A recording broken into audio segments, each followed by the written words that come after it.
So, for today's video nga guys, akit tayo ng puno ng mangga at tayo or mag-harvest tayo ng mangga. Ayan. So, pasensya na kayo guys kasi medyo malikot ang kamay. I mean, malikot yung nagbibideo sa akin. So, parang nakasantira sa gabi. Ayun lang masasabi ko sa videographer ko or photographer ko. Ayan. So, nandito na nga tayo guys sa tuktok o sa taas ng puno ng mangga. Subalit tutok po at hindi tayo makita dahil nga po larag ang nagbibideo sa atin. So, ayun. May binaabot na sa akin yung panundot or panungkit. Ayan. So, guys. Ayan, hindi na tayo makita. Ayan, nakita na tayo sa wakas. Ayan. Ayan, tinago na naman tayo. Baka makita na yung mga backlog natin. Ayan. So, mangunguha nga tayo ng mangga dito sa tabing bahay namin. Ayan. Medyo mataas siya kaya medyo na, ayan, pati yung mga gusto ko i-flex yung bubong ng kapitbahay namin. Ayan. So, ang ganda ng bubong ng kapitbahay namin. And, ayan na nga guys, nakita na tayo sa wakas. Tumama din si girl. Ayan. Ngunit nawala na naman tayo. So, pasensyahan nyo na po siya. So, nakadami nga kami dito ng mangga na kinuha guys dito sa kapitbahay namin. And, yan. Medyo magulo lang talaga siya. Parang siya magulo din. O parang buhay natin magulo din. Ayan guys. May hugot tayo dyan guys. So, medyo nakakatakot nga po kasi napakalaki natin tao para umakyat sa puno ng mangga. Kaya yung mga nasa baba namin kanina ay nagsisipagsigawan yung kumbaga baka mahulog daw ako kasi ang laki-laki kong tao tapos umakyat na ako ng puno ng mangga. So, trinay ko lang naman guys kung kaya ko pa siya i-akyatin kasi nung bata pa ako sa Bicol kasi lagi kong nagsisipag-akyatan sa puno ng mangga, puno ng bayabas. So, ayun, kaya-kaya pa rin natin kaya tayo orago na yan. Tumatama din yung video nyo guys. So, ayan, wala na naman tayo guys. At kung may nakita at ang lalaki kaya binidri niya naman, ayan, yan, nagalit na yan na. Binabato ko na yung puno, yung mga bunga ng mangga, ayan.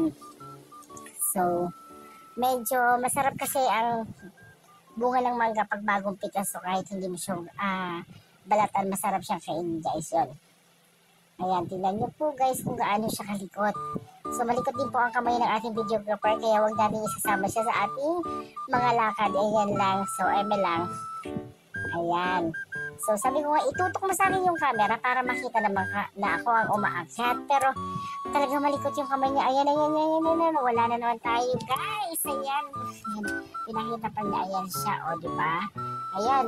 Pinokos nga niya sa kanya ang camera at nawala din naman siya na parang pula. Ayan. So, mga ilang minuto tayo mag-aantay dyan, guys, kung paano natin mahanap ang bagong ito. Ayan. Nakala niya kasi maganda yung pagkakakuha ng camera. Ayun, hindi sa akin nakapokus. Ayun, naka-blurred siya. Nakapokus naman siya, guys, pero blurred siya. Kaya medyo mahirap lang siya, guys.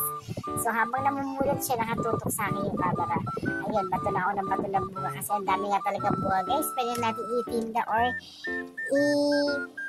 i-supply sa mga nagtitinda sa palengke. So, magkano kilo ngayon? 30 pesos lang ang kilo ng bawat kilo ng mangga. Indian mango siya, guys. So, napakasarap, guys. Lalo pag libre, diba? Masarap talaga siya. So, sa baba natin nagsisipagsigawan sila na baka mahulog daw ako. Careful daw at take care daw. Baka mapuruhan tayo. Kasi sabi ko naman ay pag nahulog ako wala tayong magagawa kundi bumagsak sa baba. Alangan naman sa taas. Ayan, guys.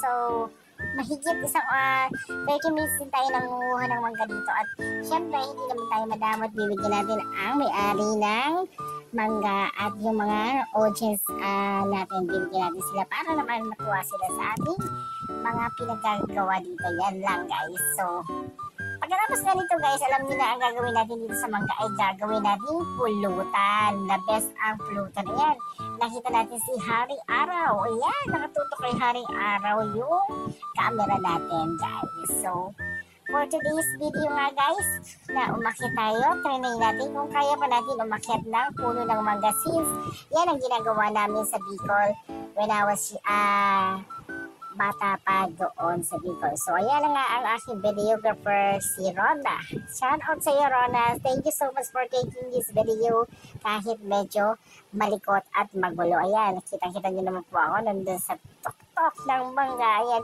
medyo mataas po talaga siya kaya medyo natatakot po yung iba. Ayan, Diba yan, walang katao-tao kasi nagsisipaglaglagan yung mangga. Ayan, guys. Yun.